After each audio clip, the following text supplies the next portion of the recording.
Editors and submission guidelines. Ooh. Okay, welcome to the first official meeting of the Evil Editors Union. You've all been enrolled. Our agenda, our plans for world domination. As it's well known, we want to crush the spirits of the creative souls and hear the lamentation of their works as we destroy their hopes and dreams under our evil heels as we wield the awesome power of the dreaded red pen. Well, oh, no, okay, sorry. It was a good idea at the time. We're not actually like that. Really, we're not. Okay, maybe on a bad day. The red pen, however, or the red lines that may appear in track changes, those have been known to cause a few screams, tears, broken hearts, throwing things at computer screens, at walls, throwing computers at walls. Really shouldn't do that. They're kind of expensive. They don't rebuild themselves. And unsuspecting authors from time to time have curled up and refused to ever write again. Working with an editor is not meant to be easy. So, within the world of publishing, what is the role of an editor? Well, honestly, it varies.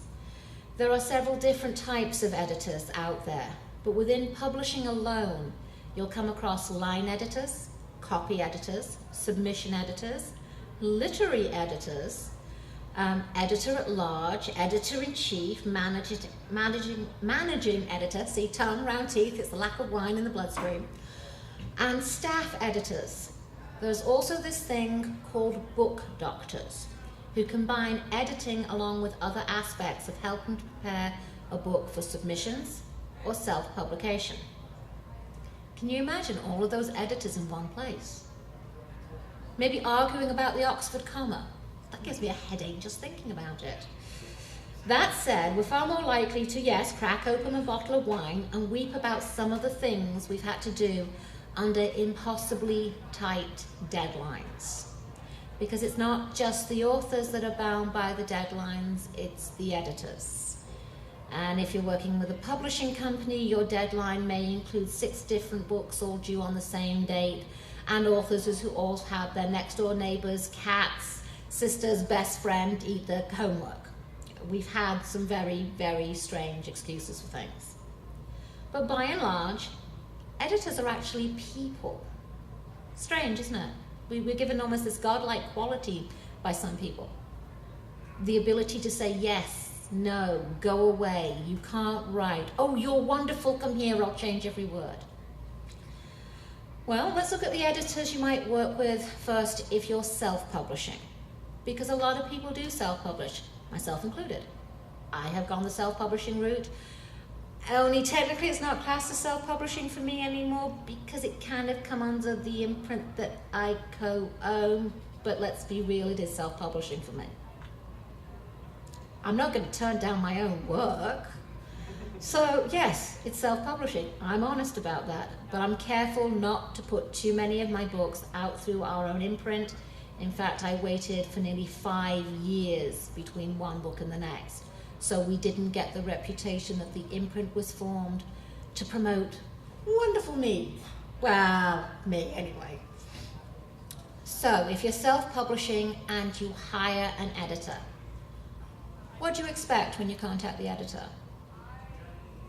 Well, first thing, expect to be told what their fees are. And expect to have to actually pay them, often ahead of time, at least a portion of it. Editing is hard work. I'm not going to lie to you about that. And anyone who thinks differently should try and sit down with a manuscript that somebody else thinks is perfect and try to find the polite, non-heartbreaking way of explaining that it's not just a comma splice issue, but the characters change skin color and hair color halfway through the page and then reverted back to the original one 4 pages later. And yes, you've changed tenses 5 times in the same paragraph. And where did this character come from because they never appeared before? There's a lot to it. It's neither fast nor easy to work through a book, even on a simple copy editing. So what's copy editing? It's correcting typos, spelling errors, and grammatical errors. For that, you're looking at a minimum of $1 a page. And by page, I mean double-spaced, roughly 250 words per page. The old book standard. Well, if you've got a 250,000 word book, that's going to add up real fast. But it's not quick work. It actually works out to less than $10 an hour for the copy editor. You can earn that flipping burgers, and that is not skilled employment. But people gripe about paying a copy editor less than $10 a page. Little unfair. But it's expectations of humanity, unfortunately. Okay, then you're getting to in-depth editing, which you may hire an editor at large for, or maybe a book doctor, depending on what you're looking at. That starts at normally $2 a page. The work includes the work done by the copy editor, but also you're adding in readability and story flow. And that's just for the basic book doctoring editor at large.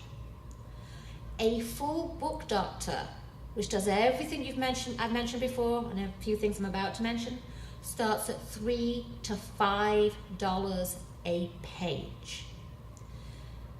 They handle everything mentioned, but they also deal with two very, very time-consuming things: plot holes and research.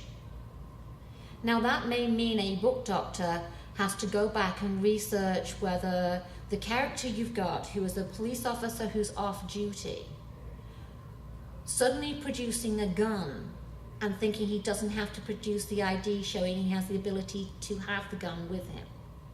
Well, in most states, there was actually an exception to the rule that I forgot to bring up the information for. You have to then provide credentials saying you have the right to carry this, that you really are a police officer. You can't just claim you are one. But if your author doesn't realize that, you've got to go back and show them the letter of the law, where it says in that state, if you claim to be an officer of the law, you better produce your credentials, or it's actually a felony, or the equivalent of a felony. If nothing else, you're going to get put inside until the local police can confirm your identity, because claiming to be an officer of the law and you're not is a crime. And it's become more so since 9/11. I had one person who decided that putting in belladonna in a soup in a children's book was a really good idea because it was fantasy and it didn't count, right? Actually, you've got to be even more careful when you're doing children or young adult books, because they may be silly enough to go and put the belladonna in the soup. And belladonna is poisonous. So you're looking at all of that. In other words, the more work the editor does, the higher the fee. And this is often for more than one pass through a book at this stage. They're not just reading it once and sending it off to you. They're then getting it back and going through it again, and maybe going through it a third time. So you're not actually paying $5 a page. You're paying, if you're going through it 3 times, what, $1.33 a page for in-depth work? Not a lot of money when you break it down that way. And be prepared to pay at least 50% up front. Even if you disagree with the edits, you're not hiring them for them to agree with you, you're hiring them to do a job. They're not being hired to stroke your ego. They're being hired to smack you over the back of the head and go, oh boy, bozo, you missed this. Because you want somebody honest to go, don't do that. You've said this 6 times in 6 different ways what this character is doing. The horse is dead, stop beating it. There's dead horse syndrome, which is what I've just explained. There's show versus tell.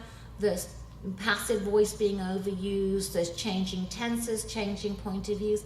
A good editor has to be able to cover all of this and explain it to you in such a way that not only do you correct it within that manuscript, but you go on to learn so you don't make exactly the same mistake in the next book.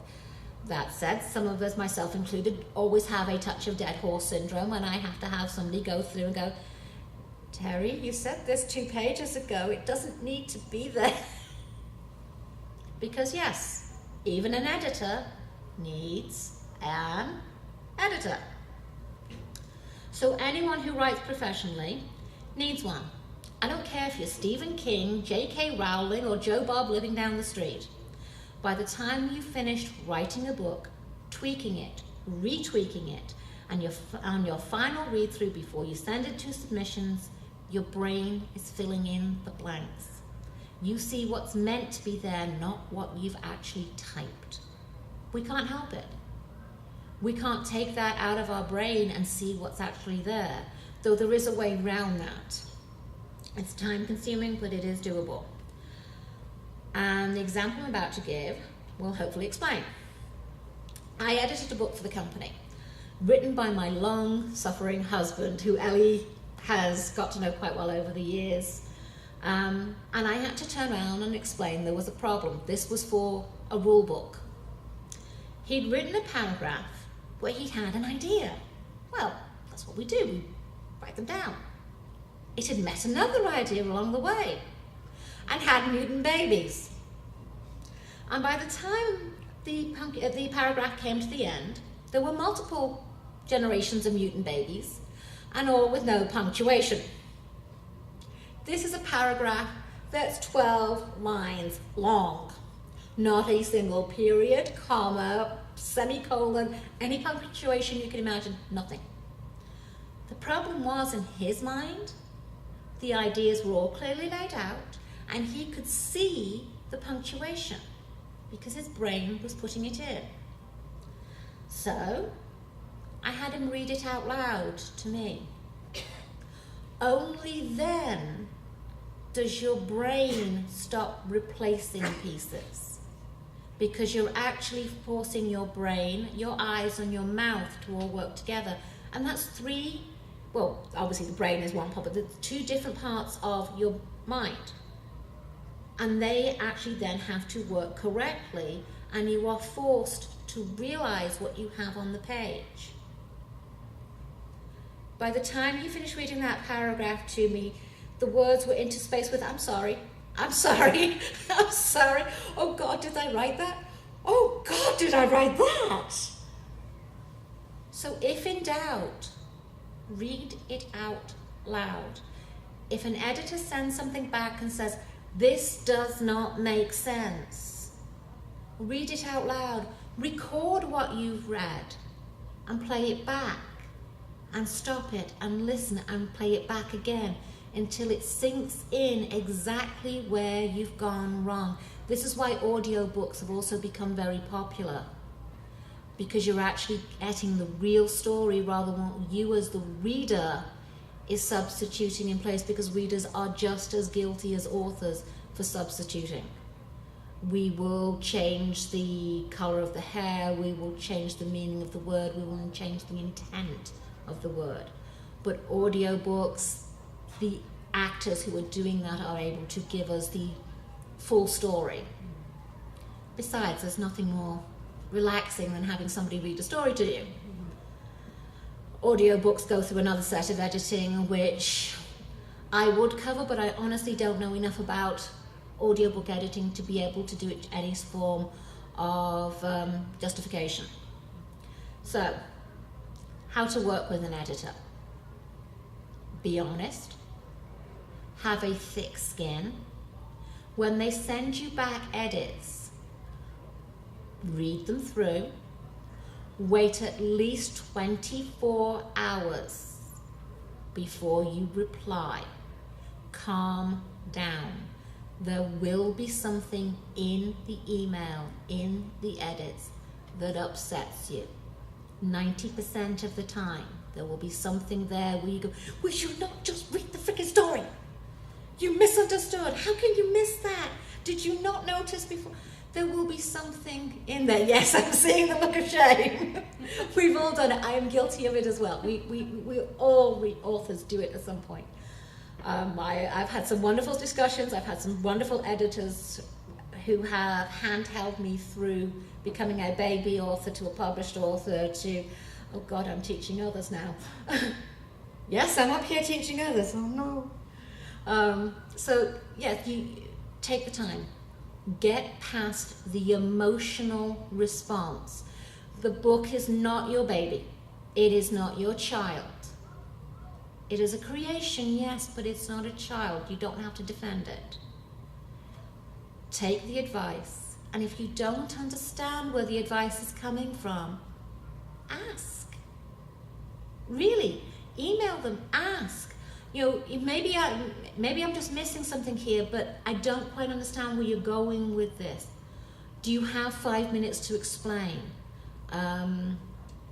Maybe Skype them.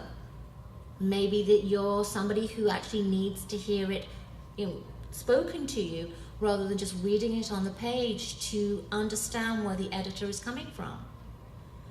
But above all, communicate. If you get something back, at least acknowledge you've had it before you even read it. Because if you need more than 24 hours or 48 hours or a week to digest what's been said, the editor doesn't know you've actually got the file. Our telepathy rolls fail. Can't see through your computer screen. Just drop an IM, drop an email. I've got it, I'll read through and I'll get back to you within. Give a cut date, a due date. And make a note to yourself on your computer, on your calendar. Get back to the editor by this date, even if it's to say, I'm working on them, I'm going to need more time.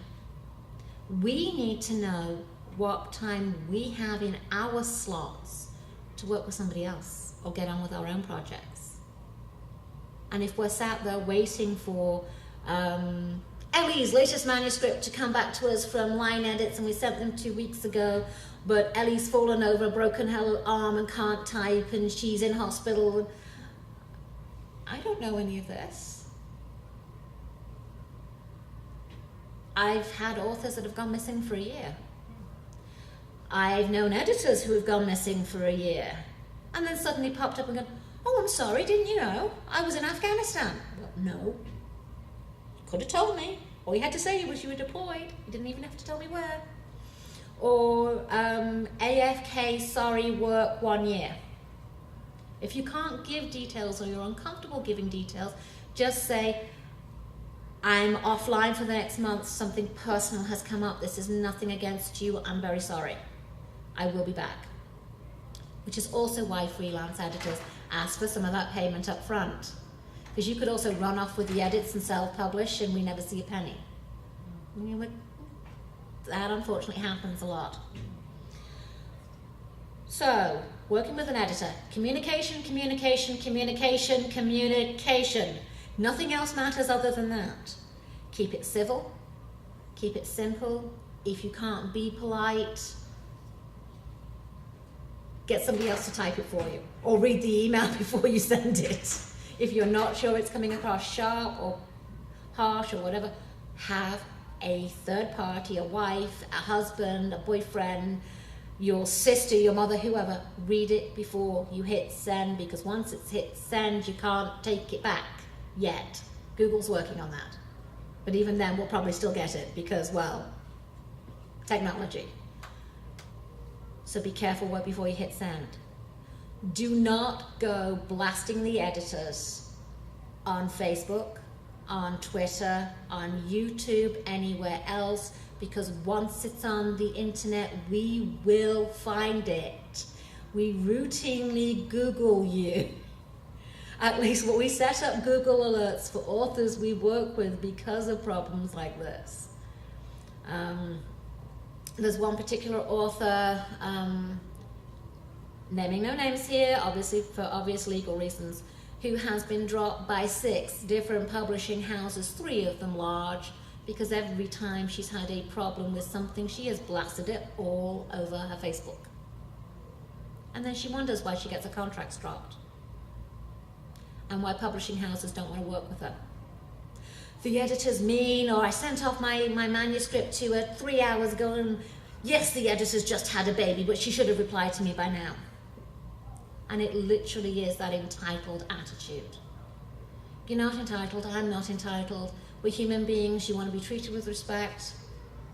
Treat us with respect. If you can't respect us, at least be polite. Fake it. Or do the smile and wave, boys. Smile and wave. But don't blast in public. Vent to your best friend who you know will not say anything to anybody else. Cry into the pillow. Beat the pillow up. Take a knife to the pillow. I don't care, but don't do it in public. The only person you damage when you do that is you. You're not doing the editor any harm. You're coming off like spoiled children. And you don't want to do that. You're all better than that. So be better than that. It's so easy to do the schoolyard thing. As we get older, we hopefully learn. Some of us do. Some of us don't. Some of us think it doesn't matter. Okay. Editors and rewriting books. Oh no, sorry, gotta go back. Editors and publishing houses. How many here think when you're with a publishing house, you should be charged for your editing? Good. You think you should be charged for your editing with a publishing house? They're supposed to be paying you. Unless you are hiring the editor. The money flows to the author, not from the author. If you are with a publishing house that is saying you have to pay for the edits, you're not with a publishing house. You're with and I'm forgetting the term for it, yes, it's Sunday. You're with a business who's trying to steal every penny you've got. They'll sell you the editing, they'll sell you the cover art, and still have a contract that says that you only get 8% or 10% of the book. You're self-publishing at that point, but paying them for the privilege of doing so. Run. Don't look back, run. Has that happened to you? No, but I'm doing research and stuff on that. It seems like a lot of the ones that I find online, ones that pop up the most. Yeah, no. Okay. Vanity press, that's the term. Those are vanity presses, not publishing houses. A publishing house, no matter how small, will not charge you for edits, for cover, for ISBN, for copyright registration. Small presses do expect you to register copyright yourself because we simply do not have the manpower or the funds to do it. And we have no problem with you registering the copyright on the version that we've put out. But if your book is only going to sell 5 copies through us, why are we going to then spend $50 to register your copyright? And under the Digital Millennium Act, you don't necessarily have to register. It's advisable down the line, but it's automatically covered under copyright anyway without registration. But we won't charge you for ISBNs or anything. Otherwise, what you are being sold is are publishing services under the pretense of a publishing house. And there's nothing wrong with publishing services as long as they tell you that's what they are. So with the editors and publishing houses, for the pro houses, there's no fee. There should never be a fee. However, if you do end the contract, the edits belong to the publishing house, not you. You regain the rights to the original, unpublished, unedited manuscript. Because again, you have not paid for those edits. A lot of houses will allow you a buyout clause that will then allow you the edits, not the cover art, but will allow you the edits. And that's simply fair because they are paying their editors. If you're going to take the book after it's been out for a month, or even just before it gets published, and take the work that they have done, you're just as guilty as the publishing houses who are really vanity houses getting something for nothing. Don't do that. But be aware that there are options in the contract on many occasions for buyouts. If you're just not comfortable and you still want the edits, approach about a buyout. But don't expect to cut and run. Publishing houses are becoming more hardcore and chasing people and things like that. So, yeah. But now you understand the work that goes into it. It explains why you can't just cut and run with the work. Rewriting books. Do editors rewrite books? A good editor shouldn't. It's one thing to book doctor, to help and point out where things are wrong and needs to be worked. But if an editor's putting everything in their own words, it's no longer your book. Watch contracts that say you won't have final say on the edits, that you won't get a once look over before they go out. These do exist. It does happen. Some of the bigger houses actually do that, and that's where having an agent comes in to make sure that that clause is not in there. But a good editor should not ever rewrite your book. If I'm going in and I'm editing and I'm saying, okay, this doesn't quite work, this is what I would suggest. Obviously, you'll feel free to use your own words, put it in your own voice, but this is what I believe you need to convey here. I don't generally turn around and say, no, change it to this. I may change half a dozen words within a paragraph because the wrong word's been used. But to actually get an idea across, I will give suggestions. It's not my book. If it was my book, it would all be in my words. Putting it 50% or even 10% in my words, that's wrong. I'm not out to change your voice. A good editor should be steering your voice, not destroying your voice, because all storytellers have their own unique voice. That's what makes us all so different. We don't all want to be Stephen King or Laurel K. Hamilton or Rowling or anyone else. We can mention David Weber, S.M. Sterling, any author out there. We don't want to be carbon copies of everybody else. We want the readers to fall in love with our stories, our characters, our voice. But don't mistake voice for really bad grammar or bad spelling. C.J. Cherryh finds the perfect balance between what is acceptable grammar and using sentence fragments to drive the point home. Sorry, as I said, it's Sunday and my brain is not entirely there. This is why I have notes. I believe the book is down below station. The chapter 2, it starts off with the ship moved, period. Hard, period. That sets the scene. That absolutely sets the scene. You know all of a sudden the ship's gone with 3 words. But generally speaking, that's really bad grammar. So she has found the balance with using sentence fragments. But that doesn't mean every sentence should be a sentence fragment, or a run-on sentence, or a paragraph-long sentence with no punctuation that's happening in babies. He's never going to live that one down. Ellie, ask him about that one at some point. He's never going to live it down. He turns bright red. So find the balance. If you really need something there for emphasis, and your editor's going, this is a sentence fragment, get rid of it, explain calmly, because they may not have dropped it. They may have taken a break between that chapter, so the chapter they're reading and the previous chapter by about a week because something's come up and they've lost the flow. We're human, it happens. Explain, look, I'm doing this for emphasis. I'd like to keep it in. Well, you might have to give up something else because you've used it too often. And if you use it too often, it ceases to have the impact. So, yeah, there is a balance between this is my voice and no, this is just really bad grammar. Go back to school or pick up the only grammar book you'll ever need. There's actually a book called The Only Grammar Book You'll Ever Need. It's very good, it's very small, it's a little brown book. It's great for having as an immediate reference. It goes over all the basics of grammar in very easy format. Another thing I would recommend is the Grammar Girl podcast. It's a free podcast. They go over one thing every podcast. It's been running for probably 5 years. She has books out, but the podcast is free.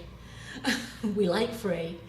And there's a new episode every week, sometimes 2 a week. They go over everything from semicolons to misused words to sentence fragments to voice, sometimes working with editors and publication. But it's 4 to 10 minute bites, easily digestible. You can listen to it while you're washing the dishes or folding the laundry or taking the trash out or whatever. download it on your phone, download it onto your iPod or the MP3 player, put it on your computer, do something, listen to it once a week. She has a Facebook page, she has a Twitter feed, it's free. Yes, she would like you to buy her books, I'd like you to go buy mine. But the podcast itself is free. It's called Grammar Girls Quick and Dirty Tips. She's fun, she's light, you remember, because she's fun and she's light. And free is good. Most of us are broke. Or at least most of us don't have the disposable income that we would like to, and every time the lottery goes up, we start spending the money before we've even got it, even if we never buy a ticket, because, well, it's fun to do. Okay, submission guidelines. Why do publishing houses have them? Any idea?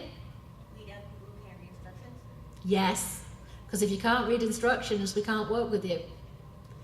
It is that simple.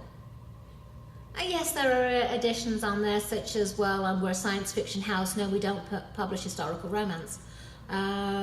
Yes, we're an erotic romance house. That doesn't mean we buy underage porn, or porn in general. So submission guidelines are not just to make sure you're sending in the right manuscript, but they really are about making sure that you have the ability to read and follow instructions, because if you can't, the editor can't work with you. You're not going to follow the instructions from the editor. If you can't follow the instructions, you're not going to understand the contract, or maybe even read the contract if you're offered one. And then guess what? People scream and complain loudly on Facebook and on Twitter at how mean this big publishing house is because I signed something and I didn't read it, but it was all their fault. They should have made me do it anyway. We can't make you do anything. I'd love to be able to. That's the evil power. It'll make you all dance. No. So what do you do if you meet an editor you're interested in submitting to? I actually meet them in person. Should you bombard them in the middle of a con? Though there is such a thing as an elevator pitch, which I'll go over in a minute. This actually does exist, just as there is what's called a postcard or napkin pitch. But if you meet an editor in a con and they're not running a submissions panel or a submissions time, ask them politely, do you listen to pitches in person? Would you prefer I email a pitch? Most of them will turn around and offer you a card. Some of them will say, well, I've got 10 minutes before a panel. Okay, let's sit down. Let's grab a cup of coffee. It's rare, but it does happen. It happens with agents, it happens with editors, it happens with the owners of publishing houses. Some great contracts have happened that way. Some great friendships have been made that way, and you found mentors that way. I've made some wonderful friends at conventions and conferences. And there is a difference between conventions and conferences. So ask. Never ever pin an editor in a corner with the point they're looking terrified and looking for an escape route going, I've got this really great book, I'm the next Rowling. It scares us. Believe it or not, most of us are actually introverts in some way, shape or form. I will go home from this convention and I will decompress for a week. And this is a small con. Don't get me wrong, I love being here and this has been fun, but I'm a nervous wreck inside. I'm a little girl crying in the book because I'm an editor and I'm a human being. And I'm also an author and I'm a human being. And yeah, a lot of authors are introverts in some way, shape or form. We need the space. A lot of geeks are introverts outside of being with fellow geeks because geeks understand us. Other authors understand authors. Editors understand editors. Artists understand artists because we're all dealing with very similar pressures. So yeah, ask. If the answer's no, accept it. If they hand you a card and say, okay, just email me a query. In the body of the email, no attachment. Follow the rules. Some of us don't take initial queries as attachments because if we don't know your email, our email is set up to strip attachments because nasty, naughty people we've said no to have sent us viruses. I've managed to avoid 17 attempts on my computer in the last 2 years and I'm small press, so I can only begin to imagine what Tor Berkeley and Random House and Orbit and everyone else goes through, if I've dealt with 17. This is why we have good software on our computers. And anyone who doesn't follow the rules goes straight into the trash, and that trash is then deleted out, and we run scams regardless. We have to. I mentioned a thing called an elevator pitch. Yes, this actually started with people pitching on elevators. And it wasn't authors doing it, it was screenwriters. The elevator pitch for Aliens, I kid you not, was Jaws in space. That was it.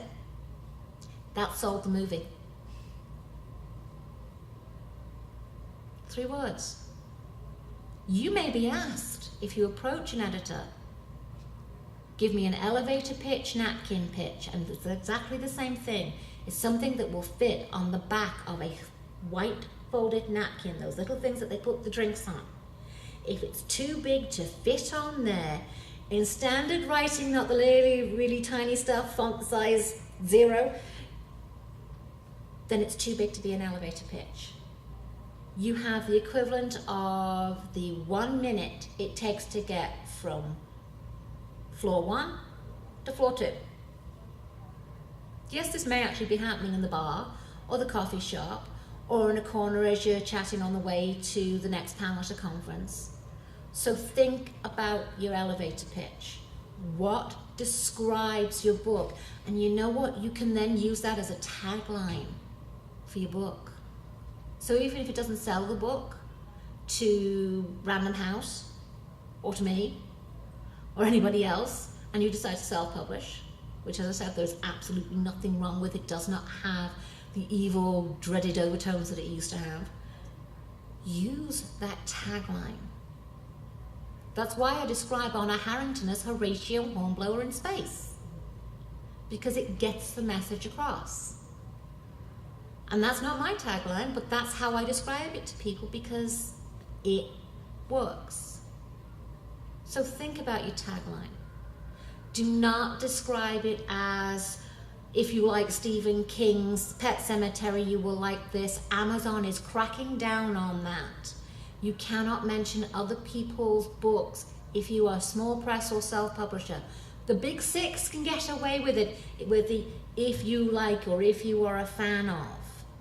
Amazon's actually starting to weed people out of their search engines, not take the book down. They're being sneaky. They're blocking you from the search engines and their own spiders. So you pay for it. Side issue with that, stop getting your friends to write reviews. Amazon has now teamed up with Facebook. If you show up as a close friend or family member of the author, your review is going to start vanishing. They have already started doing it. They started doing it in January. Reviews are vanishing off Amazon pages. Sooner or later, this will also happen with Goodreads, as Amazon now owns Goodreads. They have bought permission from Facebook. And by the way, every time you've been to Amazon, there's cookies on your machine that then track you anyway. And they are looking at your pages and seeing who you are friends with.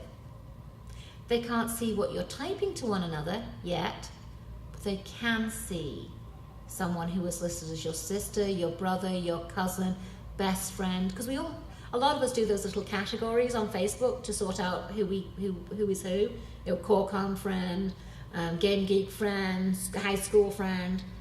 Well, the family and close friends one, Amazon's seeing. They're also making a few mistakes with people who are just friends on Facebook but have never met, but they're friends because they like such and such an author's work, and they become friends with the author, but they're now blocking some of those reviews as well. So if people are doing that, have them also posted on their blog, have them also posted on Goodreads for now. Eventually, as I said, this will also filter through to Goodreads because Amazon now owns Goodreads. That happened 18 months ago. Yes, they really are the big boy on the block. But we can't live with them, can't live without them, can't bury them in the backyard. Besides, if we did that, the little brown truck would stop delivering things to our door. And we like Amazon Prime. Well, I do.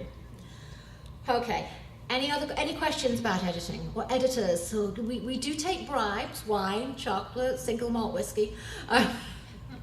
Actually, some editors really do sit down with a large glass of something, or a bar of chocolate, or a good piece of Godiva at the end of an editing session, because it is stressful.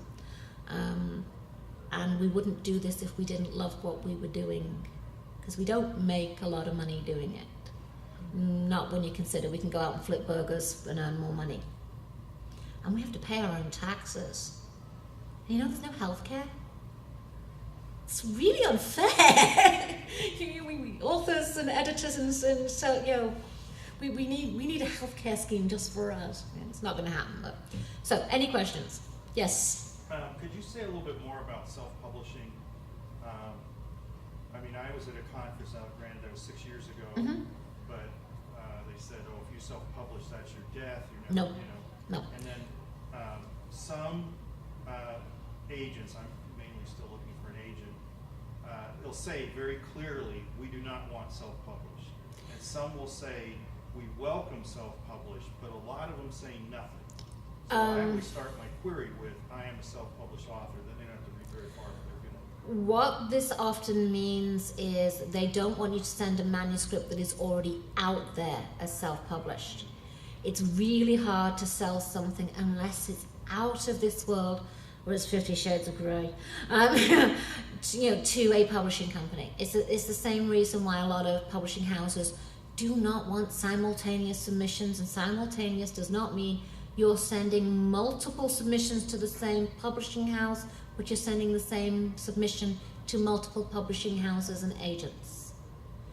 A lot of agents do not like simultaneous submissions, but self-publishing is not the death. There's a lot of big-name authors who also self-publish, because frankly, the big publishing houses, although they are great for getting you in print and getting you in the bookstores, and maybe getting you a small advance that I covered another panel where you might sort of see it eventually, maybe.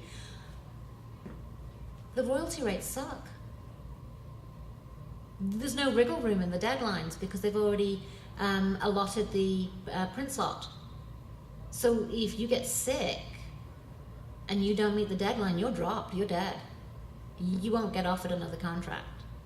So a lot of authors will self-publish a story that doesn't fit into that publishing house because they want to write multiple types of stories. They don't want to be locked into this one particular setting. They have 50 and they're having fun. So why not self-publish a 20,000 word novella as well? So yeah, if you're doing the right thing in putting I'm a self-published author, but the next thing you should say is whether the book that you are submitting to them is already on sale. And if it is, most agents will not touch you because they cannot easily sell a book that's already out there. You've got less than 1/10 of 1% chance of it being even looked at, let alone picked up by a publishing house. We've lost sales. We want first rights. First rights are great. So if you're sending it to an agent, send something that isn't already out there. You open up with the book that you are submitting to them, to the agent, but then mention you have other books that are self-published. By saying I am a self-published author at the very top, the assumption by the secretary who may be reading this before the agent does, or the slush pile guy, girl, person from college that they've got in working for $5 an hour to earn some college credits, is going to be, this means the book that is being submitted is already published. So be careful where you put that and how you phrase it. Yes? Does that also apply to series? So like Yep. There's no way you're going to find it. The third one, No. if it's not published, but Right, they don't because want they want the whole thing. They They want the whole thing. If you're going to go to an agent, I'm not saying it is impossible. I am saying the odds are somewhere between slim and It happens. It does happen. But you know how it happens? The other way around. The agent finds you. Yeah. Mm-hmm. The publishing house finds you. Yep. It's also what happened with 50 Shades of Grey. They came to her. There's no way they'd have, when she did initially try with a different story, she was turned down. But they came to her. This is how that tends to happen. So take a breath, step back from the agents. Yeah, I mean, I got plenty to do Yeah. without just, and I have another series. So pitch that. You know, well, it's not done yet, and I don't, I know enough Yeah. not to submit. Not to submit until a book is complete. Yeah. Doesn't have to be a series complete, but the book does. Yeah. We get miffed when we contract a novel and then find out that it wasn't ready. Oops, that was actually only the first half of the book. There was just a natural break there, and it seemed like a good idea at the time. Great, I've wasted 7 months chasing you. So and that kind of leaves a bad taste in our mouths. But yeah, just reword how you're doing it, and don't. Yeah. If they like you, they'll come to you on that one. So build up your brand, build up you, get people interested in you as a person. Blog every week, get a Twitter, I don't care if you're blogging, you're twittering about your book or somebody else's book or the convention. Twitter about CoreCon, they'd love it, they really would. Twitter about your favorite geek show. There's this new discovery in science that's really sparked your imagination. Or if it's fantasy, or somebody's dug up, when they dug up, they found Richard III. A lot of historical authors were twittering about that. And they actually made sales from that. Because they're always, oh, you share an interest with me. Well, let's go and have a look at your blog. Oh, that looks good. It does translate to sales. I Twitter about geek TV shows. I also Twitter about living with lupus. I Twitter about having an autistic child. I Twitter about my fingers are killing me. I wrote 4,000 words today. I'm going to go have a glass of wine and sit in the hot tub. Because they're getting to know you. They really are getting to know you. And, editors and agents like authors who do that. Because if you have a presence, you're easier to sell the books. You're more likely to go to conventions. You're more likely to do a promo on Facebook of, hey, I'm having a drawing on my blog of anyone who comments gets thrown into the feed, and one person will win a free copy of my ebook, and I'll send them a desktop image. It's promo. And that's really hard. But editors love people who promo, because you make sales and we make money, and then we actually get paid. It's a really odd concept, and then we can have more than the scraps of bread and cheese. Well, yeah, okay, I'm not living on scraps of bread and cheese, but we have Makes a good story. Yeah, it makes a good story. But we have bills to pay, we have lights to keep on, we'd like to have shoes that aren't falling off our feet. So if your books sell, not only do you get paid, we get paid, and it's a wonderful feeling.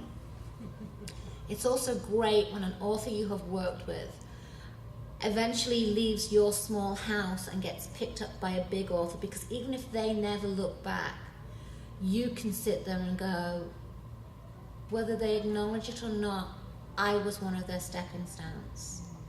I helped them get there because I stopped them from changing tenses 3 times in the middle of a paragraph. And I taught them not to do dead horse. And I taught them how to talk to editors and how to build up confidence in themselves. We are not 100% responsible for the successes, but maybe we have half of 1%. My business partner who brought me into all of this said one of the things he holds dear to him is the fact that he can say he knew me when, and I'm still a baby author in many respects.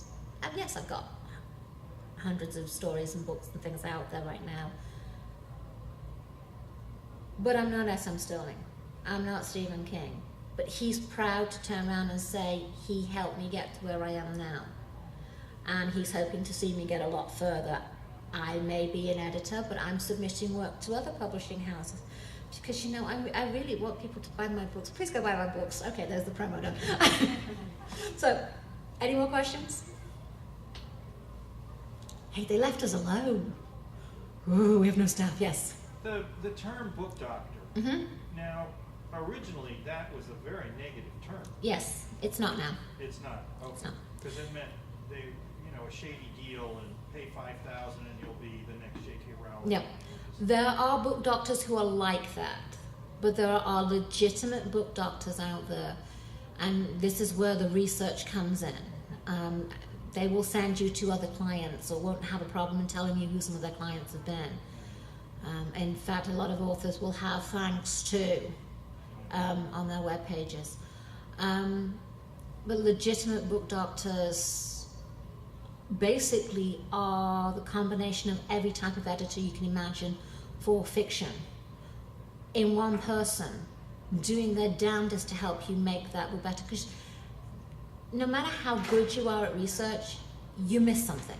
I miss something. I have my husband go over stuff. I've got several beta readers. Beta readers are wonderful. If you don't have them, find them.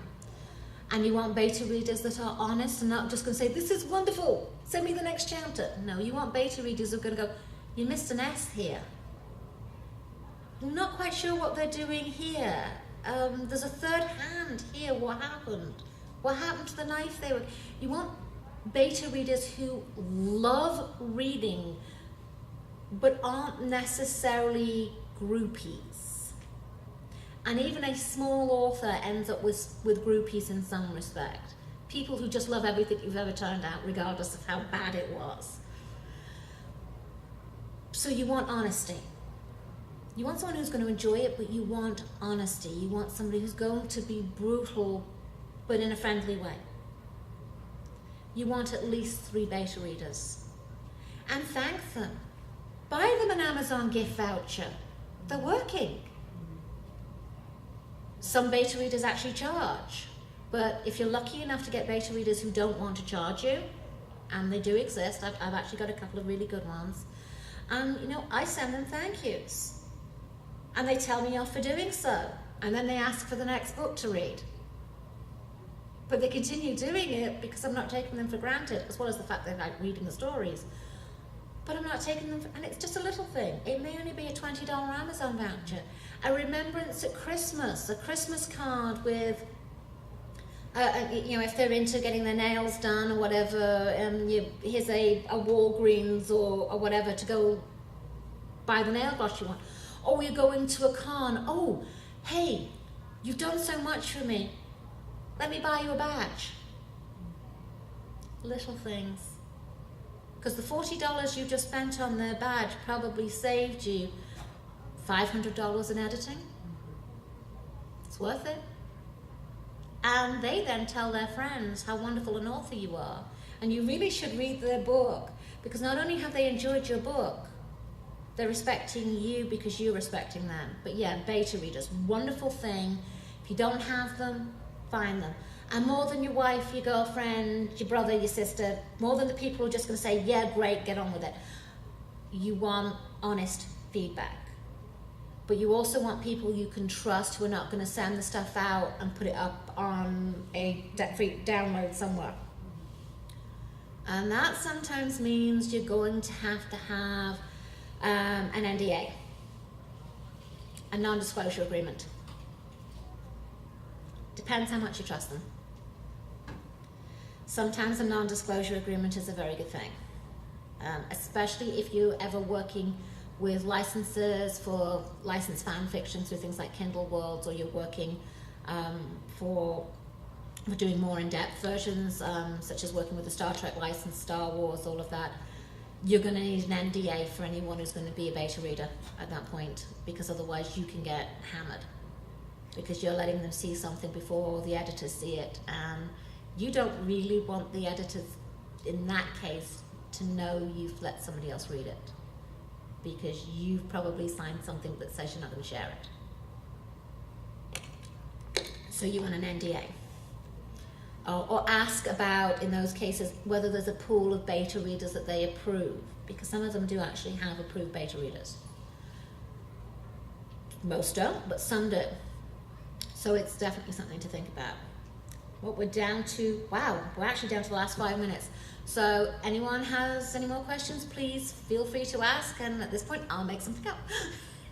Because that's what we do, right? No, well, thank you very much. I really appreciate you being here, and I hope that I've answered some questions for you, made things a little bit clearer, and I haven't frightened you off entirely. We really are human. There are times we live on very little sleep because we're trying to meet your deadlines. We're trying to work with stuff being turned in at the last moment because you've had disruptions in your lives. And if you work with an editor, sometimes the smallest thing that you can do is say thank you, and yet it's the biggest thing that we will ever appreciate because we're not being taken for granted. So next time you work with an editor, even if they tell you, this is not my cup of tea, say thank you. It'll be remembered the next time you come to them, and we're more likely to read the next email or the next Facebook post or cheer you on when you get that contract somewhere because you said thank you. Goes a long way. Thank you, ladies and gentlemen. I appreciate it.